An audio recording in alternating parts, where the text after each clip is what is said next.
Бүгүнкү темабыз психология илиминин өсүү тарыхы. Жогоруда көрсөтүлгөн темаларды корутундулап, психология илиминин өсүү тарыхына кайрылсак, ал агым ушул мезгилге чейин изилденип тактала элек. Демек, ушул жагынан да психология илими татаал, көп тармактуу, кызыктуу илим экендигине далил болот. Ар бир коом өз тажрыйбасын тарыхта калтырган. Алгач психика жөнүндөгү түшүнүктөр анимизмалык көз карашта болгон. Анимизма анима жан деген түшүнүк берет. Адамдын жаны денесинен бөлөк болот да баардыгын башкарат дешкен. Байыркы грек философу Платон адамдын жаны биринчи пайда болот да анан барып денеси менен кошулат деген. Жандуу көрүнүштөр, аң сезим, эрк деп байкалат. Ушулары кошулганда гана адамдын жан дүйнөсү денеси менен бирдикте кыймылга келет. Сезим деген коркууда, ачууланууда, каалоодо, кайгырганда, сүйүнгөндө, кызганычта, көз артканда пайда болот. Платондун философиялык көз караштарын изилдегенде сөзсүз түрдө белгилүү философ Сократ жөнүндө да айтылат. Сократ жазма түрүндө эч кандай эмгектерин калтырган эмес. Ал аңгемелешүү түрүндө оозеки ойлорун ар кандай адамдарга айтып берген. Өмүрүнүн аягына чейин Платон менен бирге болуп, жазма ойлорунун баардыгы диалог түрүндө жазылган.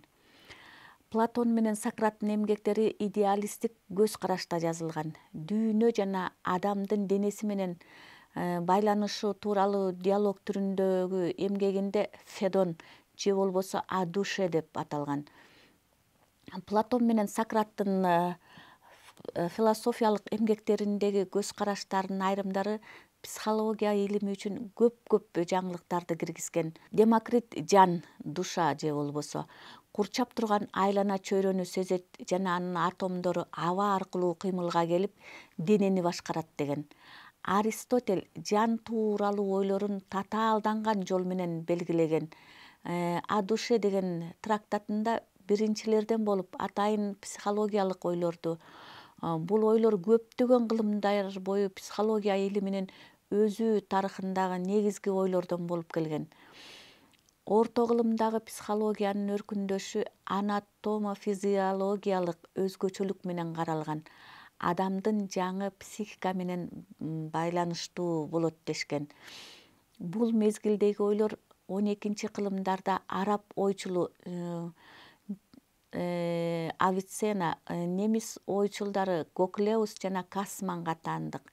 Гоклеус жана Кассман биринчилерден болуп психология деген терминди ойлоп табышкан.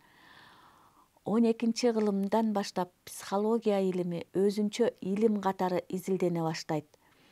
Жан, душа, дене, организм ортосундагы байланыш тууралуу Декарт изилдөөлөрдү жүргүзгөн.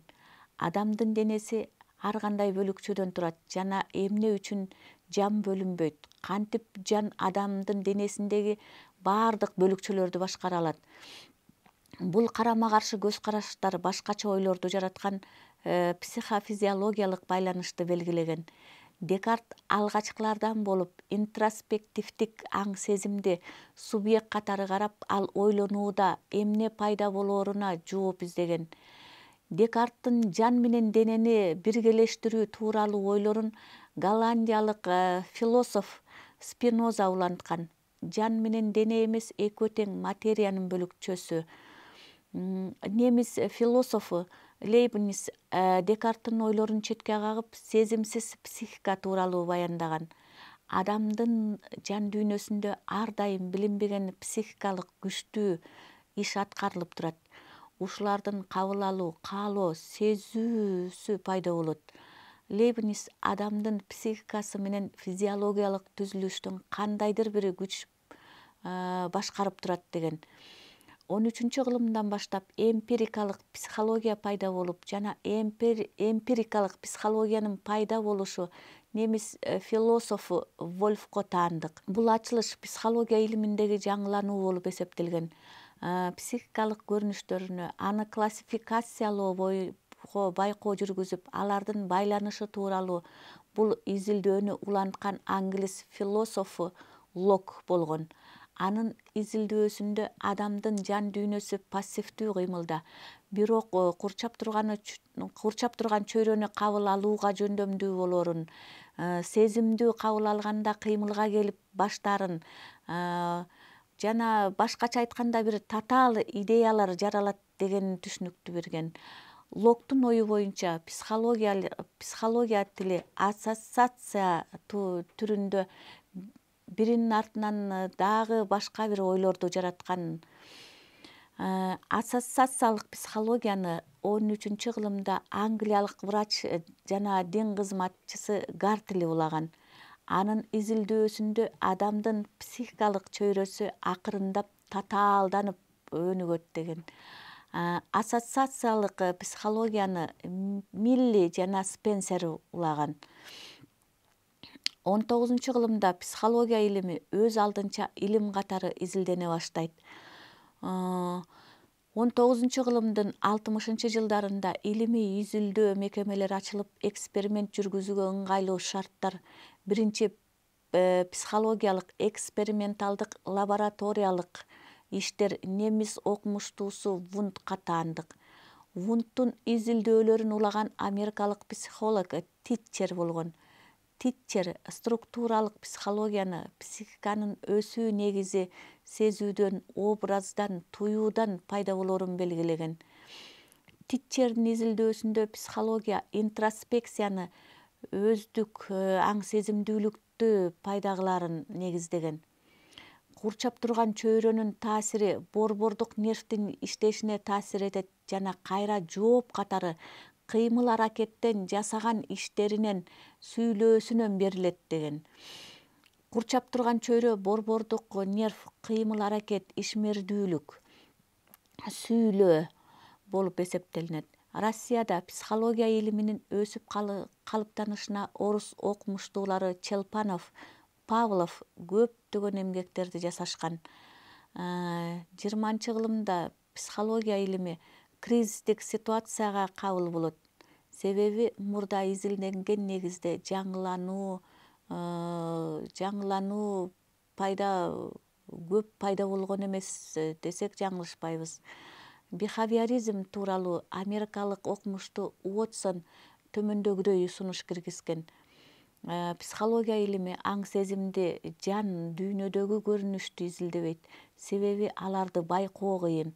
Илим катары жүрүш турушту изилдеш керек. Бихавиоризмдин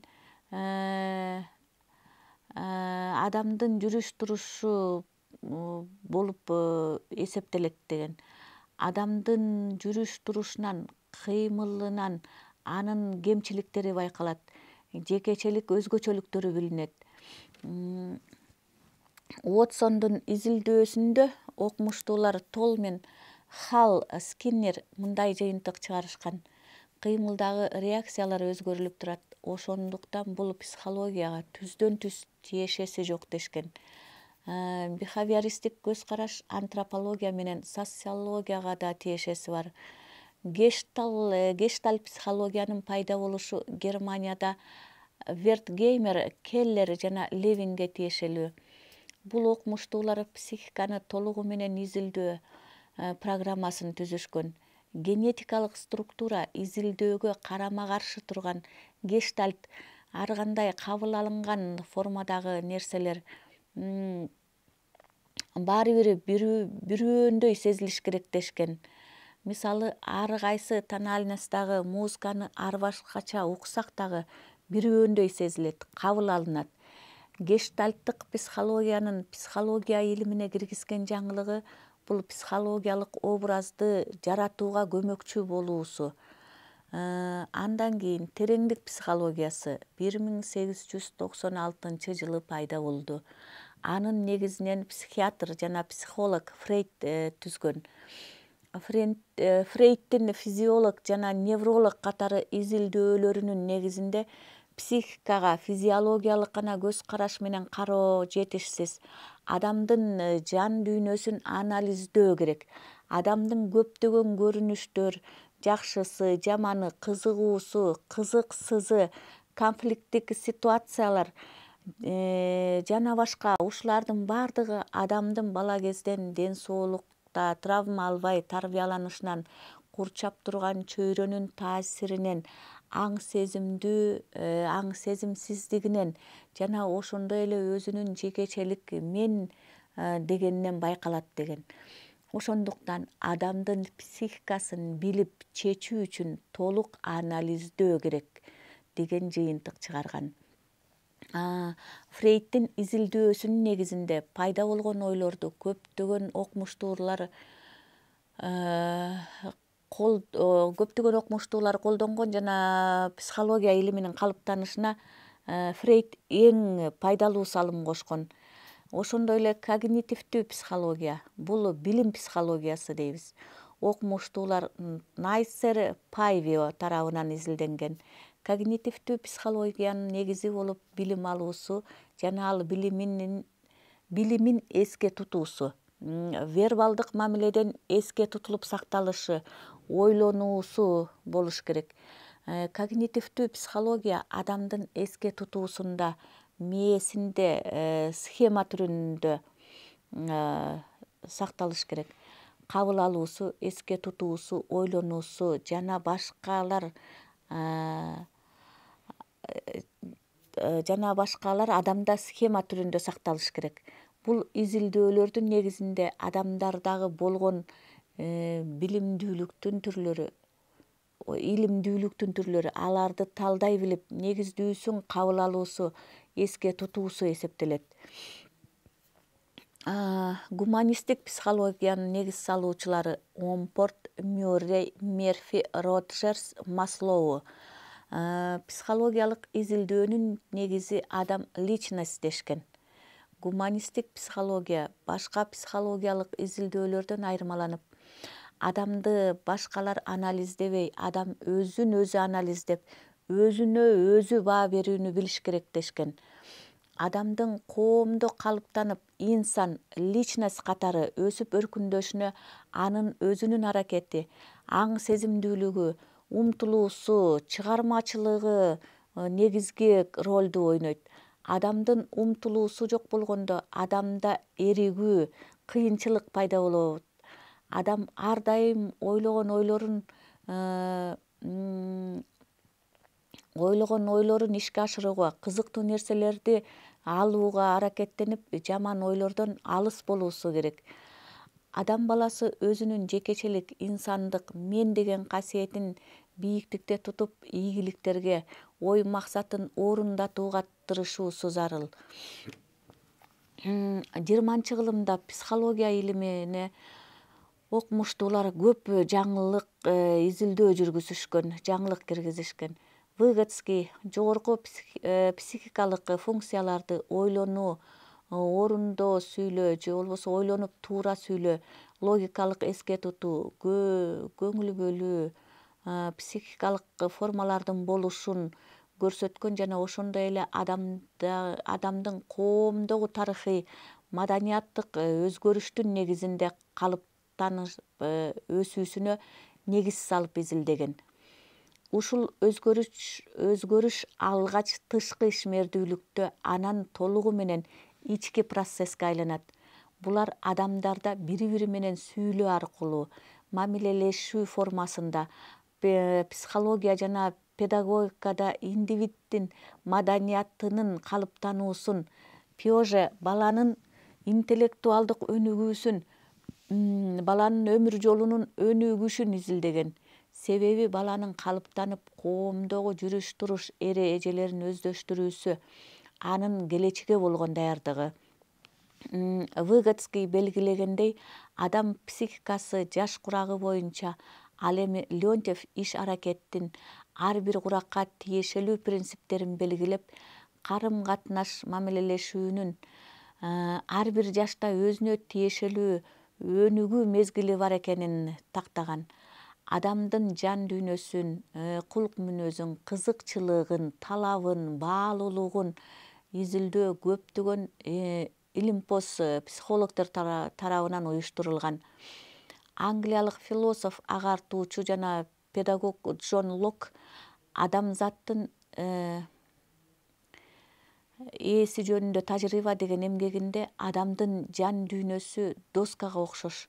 Ага эмнени жазсаң ошону кабыл алат. Эмне курчап турса ошону гана билет. Адамды, анын көз карашын, адаттарын, адеп ахлактуулугун, мамилесин калыптандырууда негизги роль тарбияга, өзгөчө үй бүлөгө таандык деп эсептеген.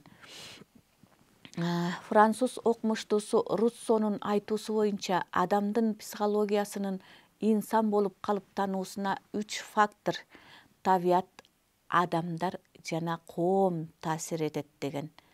Адамдын турмушу менен иш аракетинин өнүгүүсү маданий дүйнө менен тыгыз байланышта экени бизге белгилүү. Кайсы гана тарыхый доор болбосун, адамдын жекече өнүгүүсү өзү коомдо, айлана чөйрөдө жана үй бүлөдө өтөрү белгилүү.